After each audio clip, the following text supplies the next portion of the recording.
O governo aprova o projeto proposta de decreto-lei que vai estabelecer taxa para veículo no motorista Cira. O Conselho Ministro aprova o projeto de decreto-lei que apresenta o Ministro do Transporte e Comunicação.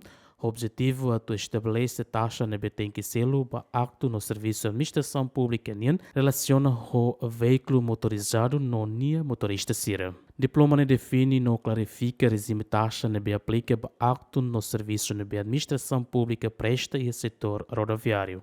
Diploma inclui procedimento relacionado com matrícula, registro, inspeção veículo, emissão de título no licença CIRA, no mos exame no documento CIRA que relaciona com condução. Decreto-lei estabelece regras com a cobrança taxa, identificação do sujeito passivo CIRA, no possibilidade de cobrança de halal com entidade terceira parte CIRA, do termo CIRA define legalmente ou de revoga regime anterior. Simão Simenes, bem-vindo a Simenes, GMN.